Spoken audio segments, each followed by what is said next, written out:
Hello there, you are watching the press preview, a first look at what is on the front pages as they arrive. It's time to see what's making headlines with the political commentator Tim Montgomery and the journalist and author Rachel Shabi. They'll be with us from now until just before midnight. Thanks, guys, for being with us. So let's see what is on some of those front pages. The Daily Telegraph leads with Sir Keir Starmer challenging Donald Trump's assertion that Ukraine should be prepared to cede territory to Russia if it wants to achieve peace. The Guardian takes note of the Prime Minister's rare rebuke to the President's rare rebuke to the Russian President. The Financial Times reports that the Chinese government has told its American counterparts they must cancel unilateral tariffs if they want any kind of trade talks. In the Metro, David Russell, whose daughter Molly took her own life after viewing harmful content online, says the regulator's Ofcom's plans to deal with it do not go far enough. The front of the Mail also features the story saying the new online safety rules may leave children in danger. The Daily Express speaks to the fathers of two of the young girls killed in the Southport attack as they prepared to run the London Marathon in their daughter's memory. The Sun makes claims that a hotel group housing asylum seekers was paid £700 million per year by taxpayers. All right, let's get the thoughts now of Tim and Rachel. Guys, thanks very much for being with us. We do appreciate you taking the time. Let's get straight into it. We'll go with the front of the Guardian to start with here. And the words there, Vladimir, stop, coming from Donald Trump's post on social media. Well, you're right to say focus on the words, but I don't know whether we can get a close-up of that image on the front of the Guardian as well. But I don't know what. Sometimes a photo, as they say, speaks more than 1,000 words. And I look at that woman there, clearly absolutely bewildered, bloodied, probably dragged from her bed at home in Kiev. And I'm sure there are lots of other people. I see my mum in that image, and that's what this is about. This was about, Kiev is, I think, this has been the worst attack since last July on Kiev. Certainly this year, yeah. And it's almost as though the failure of the West, the failure of America in particular, to get a grip of what, I don't even know, we can call them peace talks. They're not peace talks in any meaningful sense. But it's almost like Putin is feeling emboldened at the moment. And I look at that lady there, bewildered, shocked, and you don't know how injured she is, but that is the consequence of what, this isn't a game. This isn't just something that, about Trump's Nobel Peace Prize that he wants or whatever. This is real-life consequences. Tim, can I just say something about that? Because I really agree with you, and I'm so glad you've zoned in on, the human toll and the human cost, and that is a really powerful and devastating image that is searing in terms of the real human consequences of this horrifying Russian invasion of Ukraine. But I cannot help. I look at that on the front page and I just immediately think of what's been going on in Gaza and why that isn't on the front page. I mean, ever since Israel shattered the ceasefire and resumed its decimation of Gaza, a war that experts on genocide have been describing as genocidal, in which tens and thousands of people have been killed. It's been horrendous. Every morning we wake up to images of dead children and devastated parents. In the last few weeks, we've had tents in which people are sheltering, bombed by Israel and set alight. And I agree with you. We should focus on the human cost, but we should also have Gaza on the front pages. We should have all these stories. And look, I listened to Radio 4, World at One. They had a story, Sarah Montague was reporting, talking to a hospital doctor in Gaza. Right. And these weren't images, this was just... And I couldn't listen to it after a while, I admit that. Confession. I had to turn it off, it was just too distressing. And I'm afraid there is a limit to how much we can see of this sort of stuff. And the newspaper industry is an industry. The news industry is an industry. And I think after a while, we get fatigued by it. And I'm not defending it. I'm trying to explain what's happening. No, and that's why we don't see these images as often as perhaps we should. I don't think that's the only reason why. I do think fatigue is a factor, but I think what we're looking at is, with Gaza, we have a war that Western countries, including the UK, including the US, are facilitating, funding, enabling and giving diplomatic cover for. That's not the case with Ukraine and Russia. Well, there are certainly differences between them. Well, let's look at the front of the Daily Telegraph now, because we've got the sort of political element of all of this now, of the horror of the war. Is for the first time, it would appear as if the Prime Minister has sought to contradict publicly Donald Trump and his positioning? Well, look, I would have voted for Trump last November. And there's so many things that he's done on net zero, on getting rid of diversity, that I still support. But I don't know how I would vote now, because what he has said about Ukraine in recent times, I hoped at the beginning there was some grand game plan to produce peace. And I do think there was something legitimate about wanting to stop the war. The people on our continent, the continent we share at the moment, are dying in the 5,000 a week, some estimates have said. Yeah, well, that's the number he presents. That's the number he presents, but it's far too many. It's far too many. And really, it's sort of World War I nature. You know, the amount of territory that's being fought over is shifting very marginally. So there was a case and an impetus that wasn't there before he came to office from Biden to end this horrible conflict. But at the beginning, I thought, well, maybe he has something on that he knows that we don't, why he's putting the pressure on Ukraine.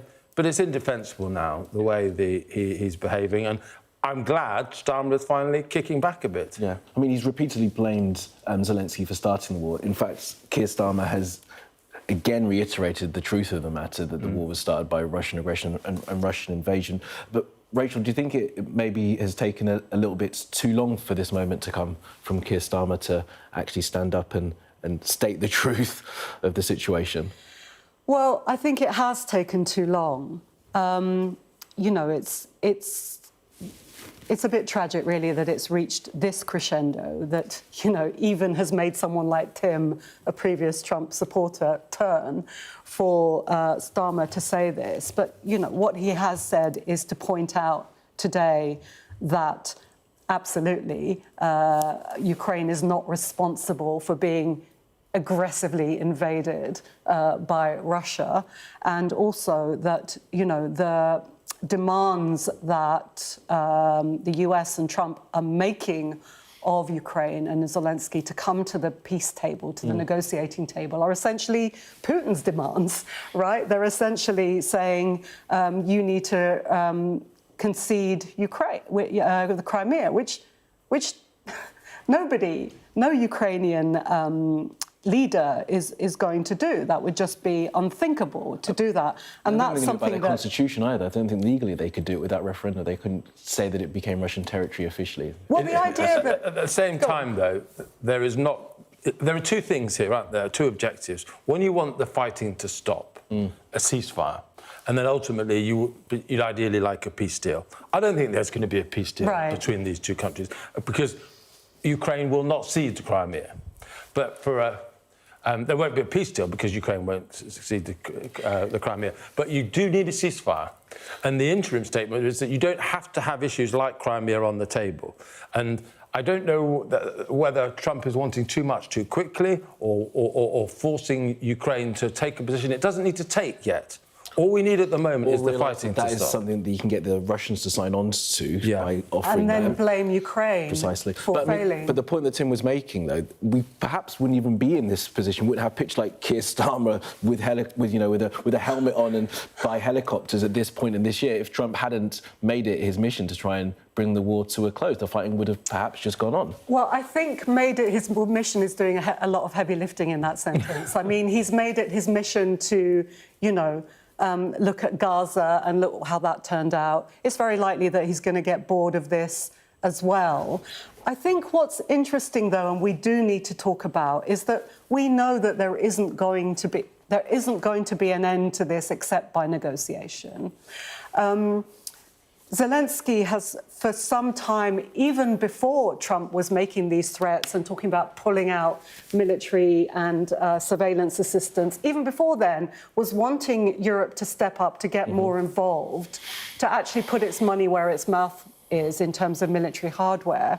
Europe has resisted that primarily because it doesn't want to get dragged into that, presumably because there's no political constituency or capital for doing that in terms of... Europe is ramping up its sort of investment, though, in defence. Well, beginning showing signs of it. In terms of putting boots on the ground? Oh, no. In terms of having forces in in Ukraine. That's not going to happen.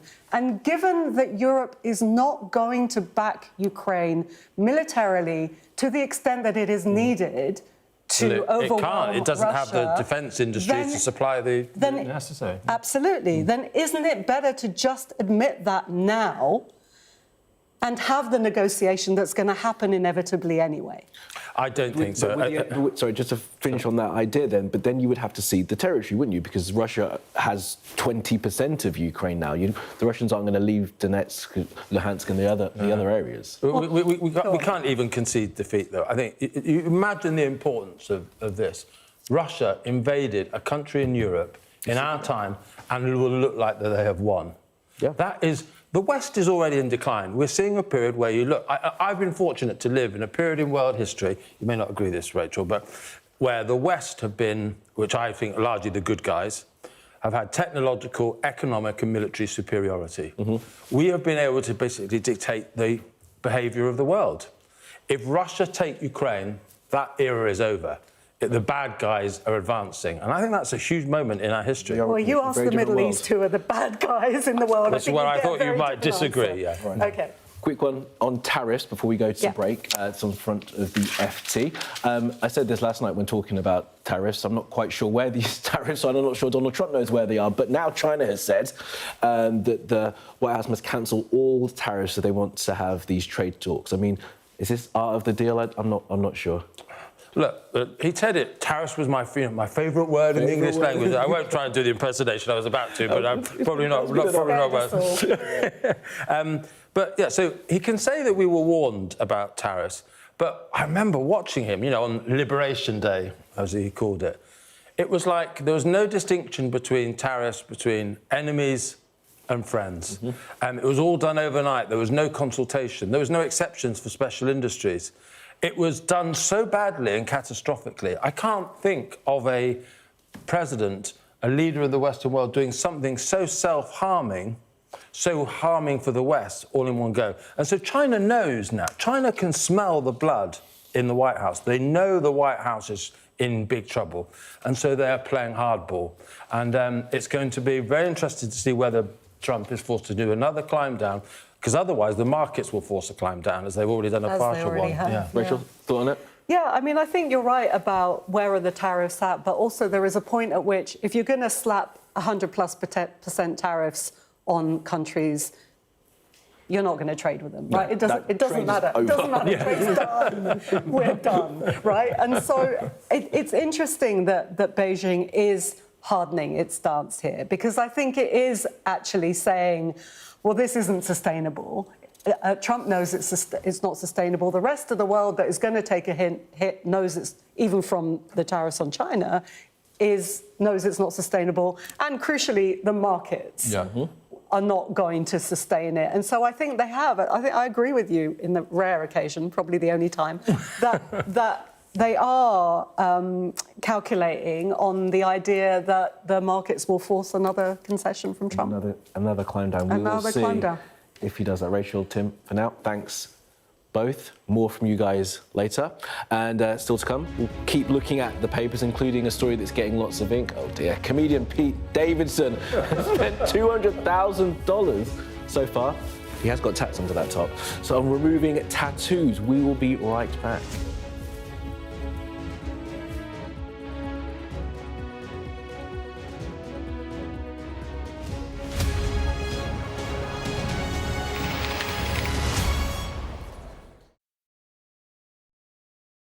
Over there, to your left. There have been airstrikes every day. Hezbollah are very sensitive about us showing any pictures, and we're being hurried away right now. It felt akin to riding into some sort of Armageddon. Many other areas have been hit badly. There are shells coming in every few minutes. Hear that whistle and that crunch? We know that they're coming from the south of the city, where there's a column of Russian armory. I'm Alex Crawford, and I'm Sky's special correspondent based in Istanbul. It's trying to hit us. That's it. It got us then. There's a lot of action going on. A lot of hits still. We were the first journalists and the only outsiders to reach the site of the attack several weeks after it happened. We found from the missile. It's very difficult to see what around here could be conceived of as a legitimate military target. Only about half a mile from the Turkish coast, a boat seriously overcrowded. This is one of the most severe viruses in the world. Clearly not had very much to eat at all, a lot of them extremely thin and very frail. Look at that sheet of flames, and that has happened within minutes, and now it's coming from both sides, and it's moving this way. The world's largest falls now down to a trickle in places. I can't imagine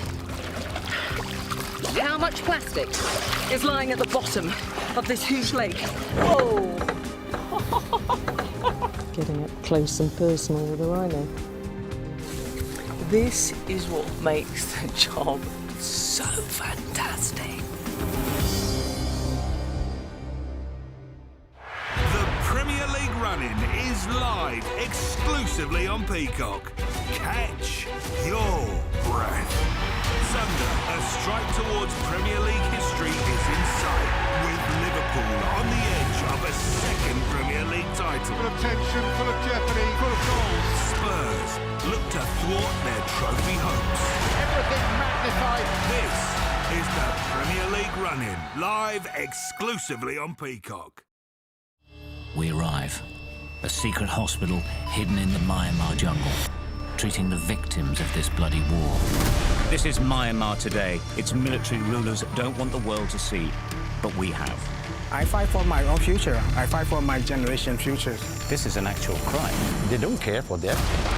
Myanmar army is only a couple of kilometers away. So this is a major humanitarian disaster.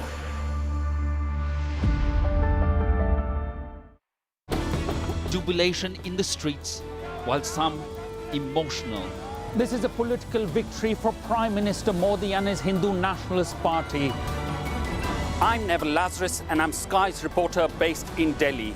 Companies like these are helping India in its trajectory to be a serious player in space exploration.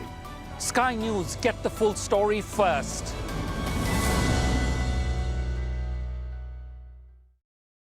Hello there and welcome back. You're watching the press preview.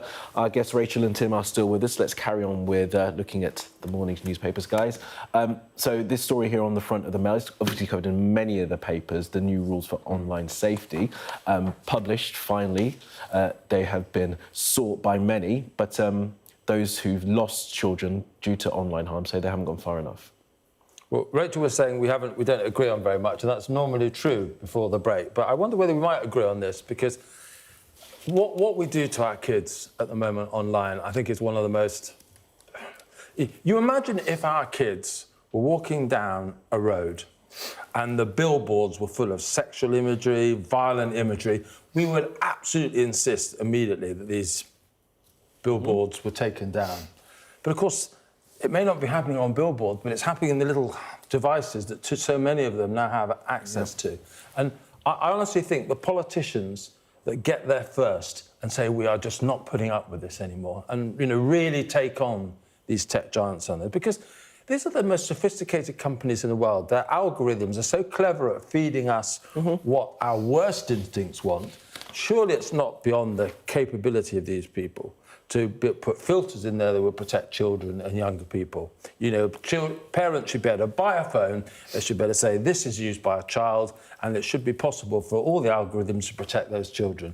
But we're in the foothills. This is welcome, but it's inadequate compared to the challenge that we're facing. I do wonder if the tech firms are just not willing to go anywhere near far enough yet, because they're still sort of absolving themselves of blame, because I guess that they would say that parents are giving children phones and they're letting them use social media, so you're not going to take responsibility. I mean, I think that is one of their lines, that this is a parental responsibility thing. But, of course, campaigners, I think rightly, have pushed back and said, well, this is quite simply tech companies putting profit record profits, Huge amounts of unbelievable profits, ahead of the safety of children. Now, some of these measures that have been announced in part of the online safety rules are welcome. For instance, they've been compelled to use checks on age, like age verification mechanisms to make sure that people, underage kids, are not being exposed to inappropriate material. And that's welcome. But there are so many other things that they could do. And we know from whistleblowers who've worked for tech companies, I'm thinking, say, Facebook, we know that whistleblowers have said that companies have been aware, tech companies have been aware for some time that they're exposing kids to dangerous, damaging, harmful material that they should not be, but that the development and the growth of the platforms was considerably more important to them than those concerns. And, you know, we actually need regulators with teeth to be able to take that on and challenge it, because that is the reality of what's happening at the moment. Yeah, just a final point to get your opinion on it. These age checks, and there may even be some biometric checks as well. Is there an issue there with privacy that may well come up if we're having children giving over their biometric data when they're 13, 14? It feels like that could be, I mean, we have to accept that in the modern world. It's really difficult, isn't there? Because you want to see that being done in a way that is protecting their privacy. And at the same time, the reality now is that children are swimming in a sea where they are being targeted, where all their data is being harvested for advertising purposes anyway. So there is an exposure there happening every day. You want to be tough on these tech giants, but of course we're hearing sort of chatter around the trade deal that Britain is negotiating with America, that somehow that if we are too tough on the tech giants, we won't get a trade deal with America. So this alliance between, or rumoured alliance between the tech giants and the American government is an unattractive. It certainly is. All right, we've only got a minute left. We are going to talk about tattoos. Guys, I've already checked. No tattoos around this table. No, I've never had one. None at all. Not yet. But this guy... This guy's had a few. Pete Davidson, the comedian. One or two. Yeah. But now he's going to get them taken off, and it's going to cost him loads of money. Well, Rachel and I have a joint announcement this evening. This is going to be our last press review. This is going to be our last press review ever, because we decided if you can make this amount of money taking people's ink off, we're going to go into this business. This is lucrative stuff, and I've always looked, you know, these attractive young people who have these, you know, neck tattoos, and I think, well, it's not really my kind of thing, but I think, well, you may look cool now, but wait till you're sort of my age and your skin's a bit more crumpled and all the rest of it. It's not going to look good. And so this is just one example of how much money is going to be made by getting rid of this ink from Well, let's just say that Pete Davidson is 31. Yeah. And he's only had 30% of the tats removed. Rachel, I'm going to have to stop you from talking because we'll run out of time. Actually giving the news. More next hour.